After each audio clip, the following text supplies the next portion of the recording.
so that peace and happiness, unity and justice may be established amongst us all. Amen. Amen. Please be seated. Manningham City Council acknowledges the Wurundjeri people as the traditional custodians of the land we now know as Manningham. We pay our respects to Wurundjeri elders past and present and value the ongoing contribution to the cultural heritage of Manningham. Council would also like to acknowledge the contribution made to Manningham over the years by people of diverse backgrounds and cultures. I welcome all members of the public here tonight to this council meeting and who have come along to observe the proceedings. I'd like to especially welcome the 1st Doncaster East Scouts group. Welcome. I'd like to advise those present that tonight's meeting is being audio and video recorded. All care will be taken to maintain your privacy. However, as a visitor in the public gallery, your presence may be recorded. By remaining in the gallery, it is assumed your consent is given in the event that your voice and/or image is broadcast. All council meetings are controlled by a meeting procedure local law. I will introduce each item of business as listed on the agenda by calling it by number and by reading the title. I will then call for a mover and a seconder of a motion on the item before opening any debate.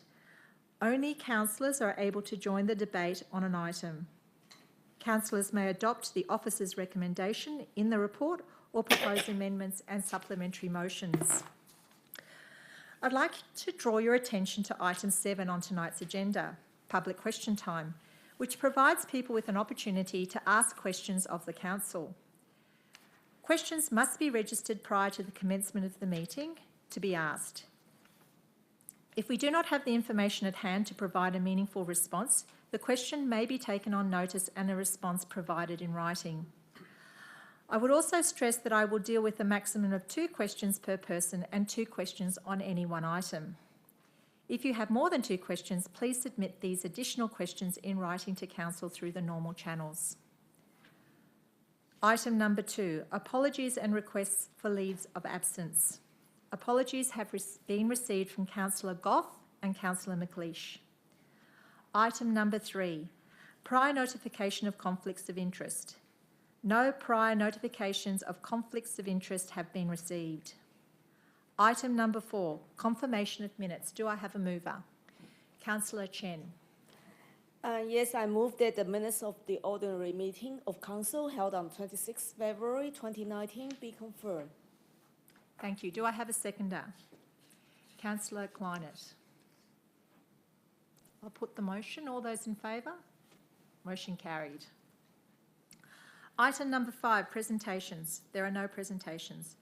Item number 6, petitions. There are no petitions. Item number 7, public question time. Are there any questions from the public? We have received some questions, so I'd like to ask Harrison Meddings to come to the podium and ask your questions. You've got some written questions, Harrison. Have you got a copy? We took them off you. Okay.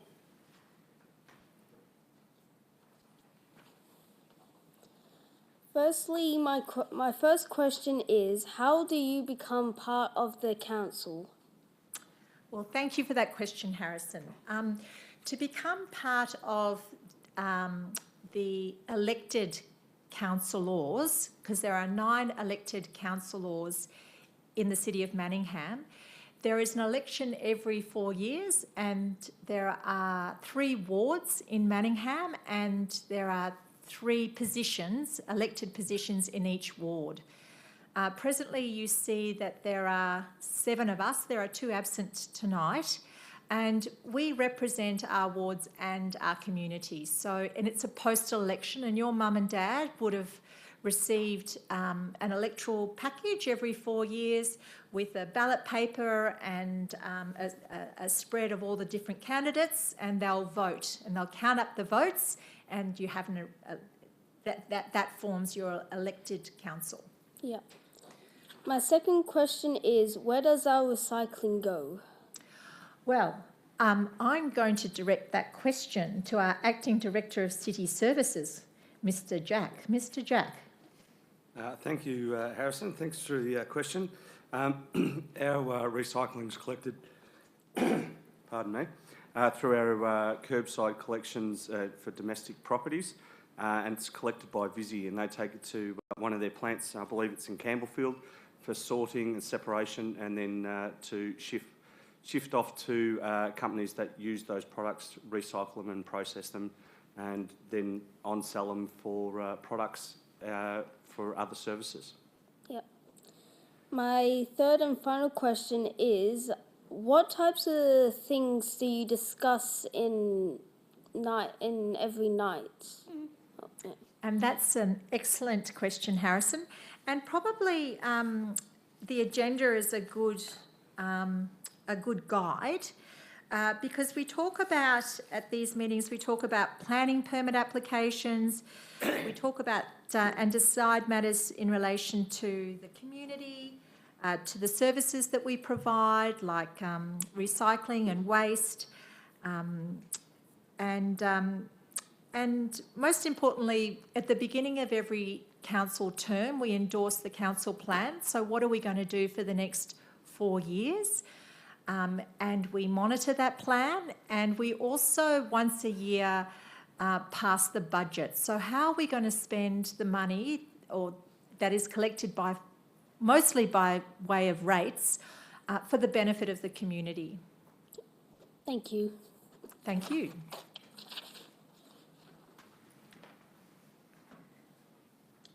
Do we have another person to? Yes?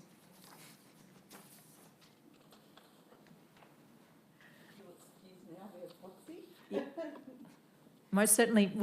Would she like to come and stand with you? You're more than welcome to go up there and stand with your leader. No, these are your questions, Rebecca? Excellent. So I think from memory, the first question was, who's your boss? Okay. All right. Well, as 9 elected councillors, we are a team. So, and each one of our votes, we're equal votes. So, as the mayor of Manningham, the mayor has particular role, and they chair the public meetings, and they're the spokesperson of the city. And as a 9-member team of councillors, we employ one person, and that's the person sitting next to me, and his name is Mr. Andrew Day, and he is the CEO, Chief Executive Officer of Manningham Council, and approximately 740 people work for the council, and ultimately Mr. Day oversees the operations of the council and his staff.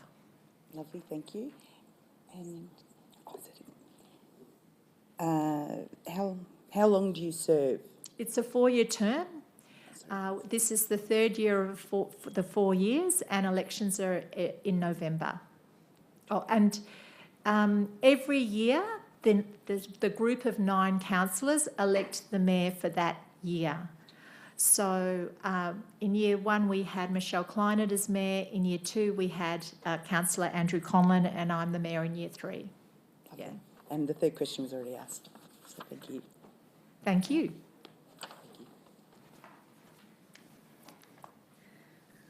All right, they were all excellent questions. Well done. All right, I will now go to item number 8 on the agenda, which is admission of urgent business. There are no items of urgent business. Item number 9, planning permit applications. There are no planning applications. Agenda item 10, city planning and community. There are no reports. Item number 11, city services. 11.1, update on the implementation of Domini's Reserve Management Plan. Do I have a mover? Thank you, Councillor Galbally. I'd like to move that this motion is adopted.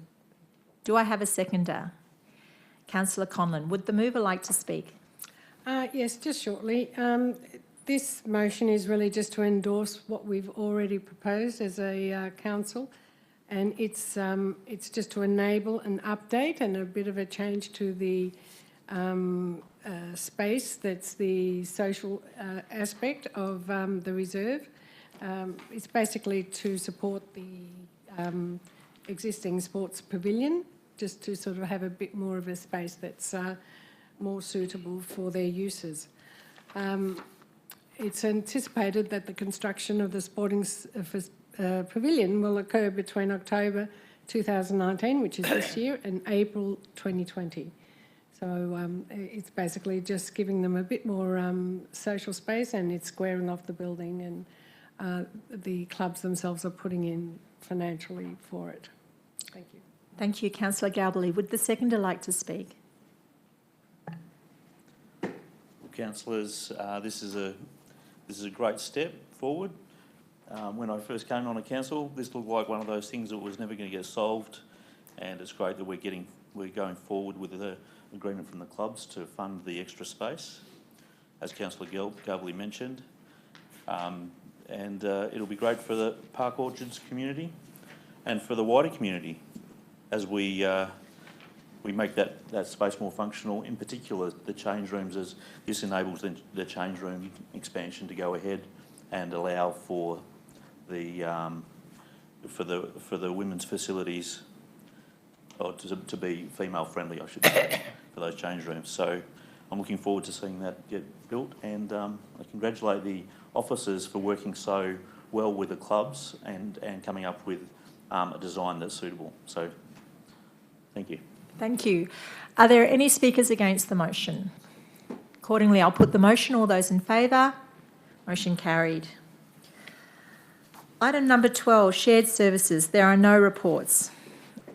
Item number 13, Chief Executive Officer. 13.1, ALGA Advocacy Motions 2019. Do I have a mover? Councillor Hames.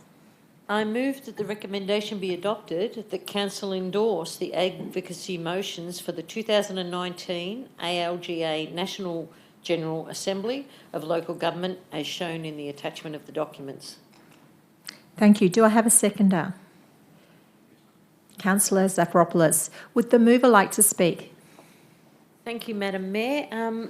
In these documents, we as a council have advocated for 6 motions to go up on that day, over that time, during that conference, and I'm looking forward to having the support of other councils of the local government and especially the state government. The 6 motions that are going up from our council are to do with providing grant funds for our local government who have adopted the smart city, and also another one to do with the common platforms of software to be able to keep councils up to date so that we can have a better collaborative community.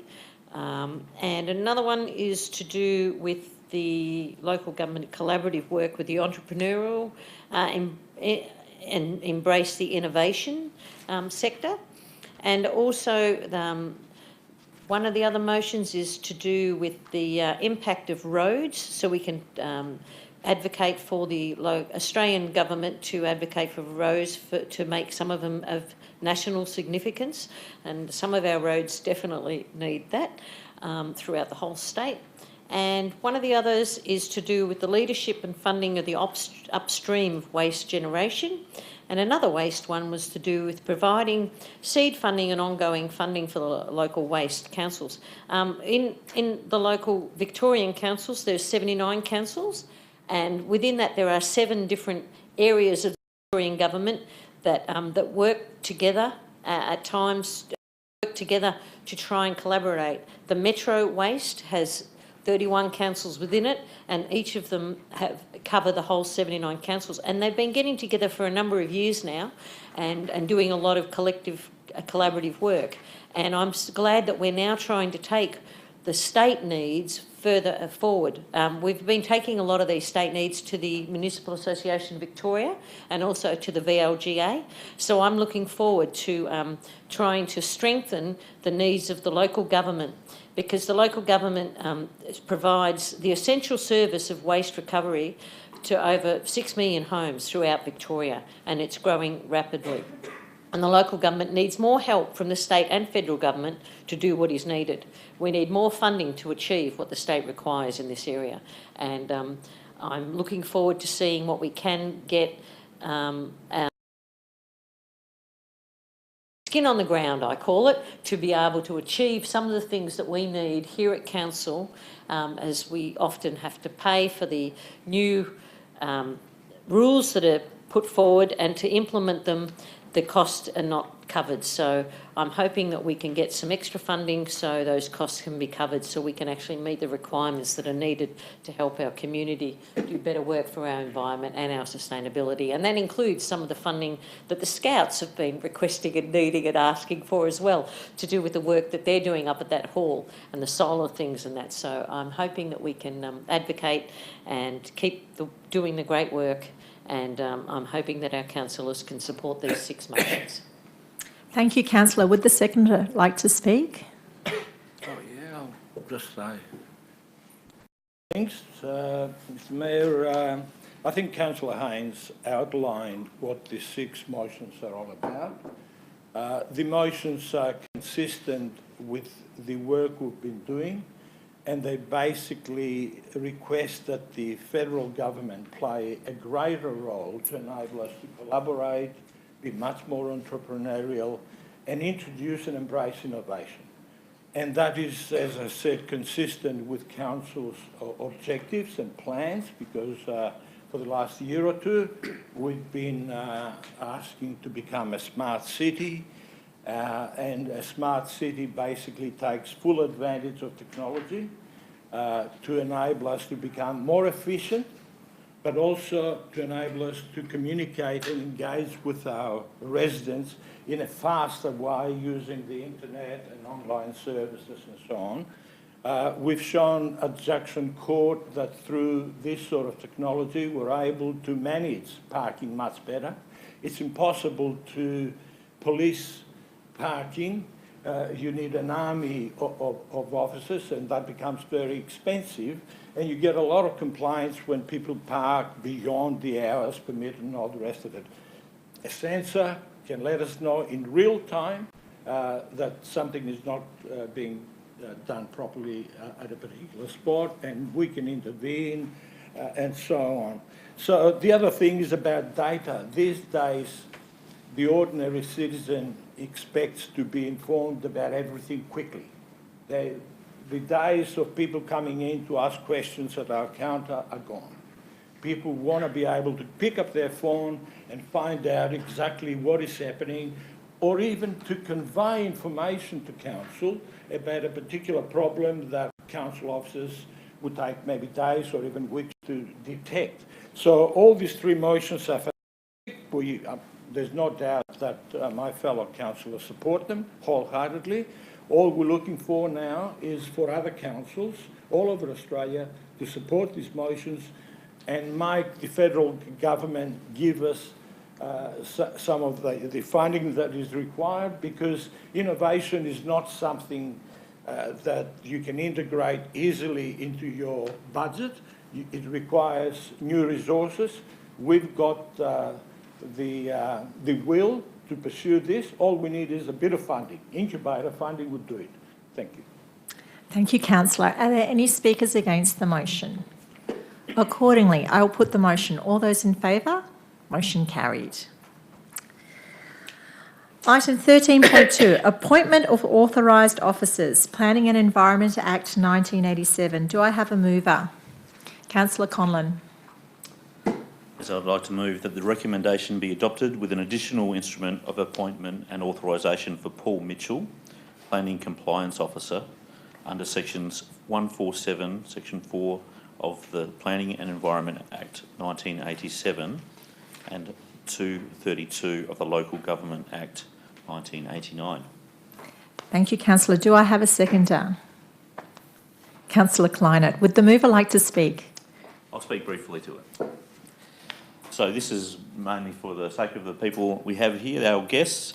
As the Mayor mentioned before, we appoint one person to do all our work, which is the CEO. But in this case, because there's conflicting legislation, we actually have to make an appointment of these particular officers because it's to do with the Planning and Environment Act. So this is the rare occasion when we actually do appoint other people besides the CEO.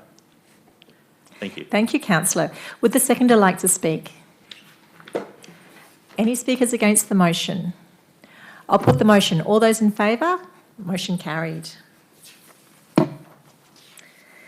Item 13.3. Record of Assembly of Councillors. Do I have a mover? Councillor Kleinert. The recommendation be adopted. Thank you. Do I have a seconder? Councillor Zafiropoulos. Would the mover like to speak? Yes, Madam Mayor, just for the sake of our audience this evening. So the record of the Assembly of Councillors, part of the role of councillors is that they go to multiple, sit on multiple committees, some internal and some external. And for those committees that are internal, which means they're a part of the workings of council, the minutes are taken and we're recording and we're endorsing that those minutes are correct. So the meetings that did happen, the people that attended those meetings were in fact there. So we look at that, we make sure, and from time to time there might be something that's incorrect, it gets corrected, and then it gets endorsed by council if we're all in agreement. Nothing further to add. Thank you, councillor. Would the seconder like to speak? Accordingly, I'll put the motion. All those in favour? Motion carried. Item 13.4, documents for sealing. Do I have a mover? Councillor Haynes. I move that the recommendation be adopted with the addition of the following document: consent to build over an easement agreement under section 173 of the Planning and Environment Act 1987, Council and G.R. Baker and R.K. Baker, 37 to 39 North Valley Road, Park Orchards. Thank you, councillor. Do I have a seconder? Councillor Kleinert. Would the mover like to speak? No. Would the seconder like to speak? For the sake of the those that are in the audience, this is just very simple, Madam Mayor. We often have these come to us, and that's just really to endorse that people are allowed to then utilise the easement on their property, which means an agreement that they're underneath the wires. I learned so much about under easements. So there's lots of wires that sit underneath. You can't ever build on there, but this is allowing that they can perhaps do something, knowing that if ever you have to go under and have a look at the wires, that you're allowing that, yes, it can then be disturbed. So we endorse these, and it has to be endorsed by council. It's the only way that someone can then do something over an easement on their own property. Thank you. I will now put the motion. All those in favour? Motion carried. Item number 14, urgent business. There are no items. Item number 15, councillor question time. Are there any questions from councillors? Councillor Conlon. Yes, I'd like to, my question is around the intersection of Reynolds Road and Tyndalls Road. Now, I happen to go through that intersection multiple times daily, as does my wife and many of my children, the ones who are driving, with a legal licence, I should say. There's a clarification. And so, Some of us didn't. but what I've noticed is there's a number of accidents, and it's increasing number of accidents on that corner. It's very dangerous for people either coming from the west. They seem to be people are turning in front of the people coming from the west because they're turning right off of Tyndalls Road onto the other Tyndalls Road, or they're turning right out of Tyndalls Road onto Reynolds Road. And so my question is really, do we have data on the number of accidents on that corner, and are the officers aware of that potential dangers of that, and does it comply with all the, I guess, design guidelines in terms of safe roads? Okay, thank you, councillor. I think we'll take that. We will take that question on notice. Thank you. Are there any other questions? Item number 16, confidential reports. There are no reports. Accordingly, as that is the last item on the agenda, I will close the meeting.